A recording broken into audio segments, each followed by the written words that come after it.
পৰ্বতচূড়া ৰেষ্টুৰেণ্টত অবৈধ নাৰী দেহৰ ৰমৰমীয়া বেহাৰ বিৰুদ্ধে ৰাইজৰ তীব্ৰ প্ৰতিবাদ। বগৰীবাৰী আৰক্ষী হাই হাই, বগৰীবাৰী OC হাই হাই, নাৰী দেহৰ যৌন বেহা বন্ধ কৰক, অবৈধ দাবা বন্ধ কৰক ইত্যাদি শ্লোগানেৰে ৰেষ্টুৰেণ্টৰ সন্মুখত উত্তপ্ত পৰিস্থিতিৰ সৃষ্টি কৰে। পৰ্বতচূড়া মহকুমাৰ চাটাগুৰি পৰ্বতচূড়া ৰেষ্টুৰেণ্টত দীৰ্ঘদিনৰ পৰা অবৈধ নাৰী দেহৰ ৰমৰমীয়া বেহাৰ অভিযোগ সততে উত্থাপিত হৈ আহিছে যদিও বগৰীবাৰী আৰক্ষী কুম্ভকৰ্ণ নেতৃত্বত থকাৰ গুৰুতৰ অভিযোগ উত্থাপিত হৈছে। পৰ্বতচূড়াৰ বগৰীবাৰী আৰক্ষী থানাৰ অন্তৰ্গত চাটাগুৰি 17 নং ৰাষ্ট্ৰীয় ঘাইপথৰ দাঁতিত অৱস্থিত পৰ্বতচূড়া ৰেষ্টুৰেণ্টত অবৈধ নাৰী দেহৰ ৰমৰমীয়া বেহাৰ অভিযোগ দীৰ্ঘদিনৰ পৰা উত্থাপিত কৰি আহিছে স্থানীয় ৰাইজে।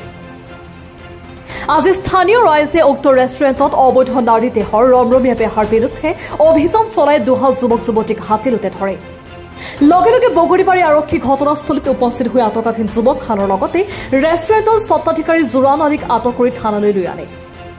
সেয়ে কোকৰাঝাৰ জিলা আৰক্ষী অধীক্ষক তথা বগৰীবাৰী আৰক্ষীয়ে এইবাৰ ৰেষ্টুৰেণ্টখনত নাৰী দেহৰ যৌন বেহাৰ বিৰুদ্ধে কেনে পদক্ষেপ হাতত লয় সেয়া সময়তহে হ'ব লক্ষণীয়।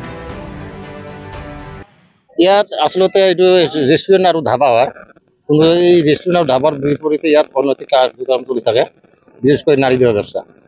ইয়াৰ পৰা মানে আজিৰ পৰা 20-25 দিন মান আগত এটা ঘটনা হৈছিল, অনৈতিক ঘটনা। ৰাইজে চাই গম পাই এনে পুলিচক মাতিছিল, পুলিচে আহি এনে চাই কিনে চাইছিল অনৈতিক কামবিলাকৰ কিবা মানে কণ্ট্ৰল কৰি আছে। তেতিয়া আমি ৱাৰ্ণিং দিয়া হৈছিল ৰাইজৰ তৰফৰ পৰা, কিন্তু তথাপি সি এইবিলাক কাম বন্ধ কৰা নাই। তেতিয়া বাতৰি প্ৰচাৰ হোৱাৰ পিছত প্ৰশাসন সেইদিনা আহিছিল, বাতৰি সম্প্ৰচাৰ হোৱাৰ পিছৰ পৰা প্ৰশাসনে একো পদক্ষেপ লোৱা আমি দেখিবলৈ পোৱা নাই। নাই, কোনো পদক্ষেপ লোৱা নাই। তাৰপিছত এইটো আমি নাজানো, এতিয়া প্ৰশাসন আৰু হোটেলৰ মালিকে জানে। আমি এনেকুৱা ঘটনা হৈছিল, অনৈতিক কাৰ্যকলাপ হোৱাৰ পিছত আমি ৰাইজক ইয়াত একগোট হৈছিলো, এইটো নিউজ কৰা হৈছিল। তাৰপিছত বগৰীবাৰী প্ৰশাসনৰ পৰা মানুহ আহিছিল, আহি নিজে চাইছে, এইবিলাক চাই এনে গুচি গৈছে। ইয়াৰ কোনো পদক্ষেপ লোৱা নাই।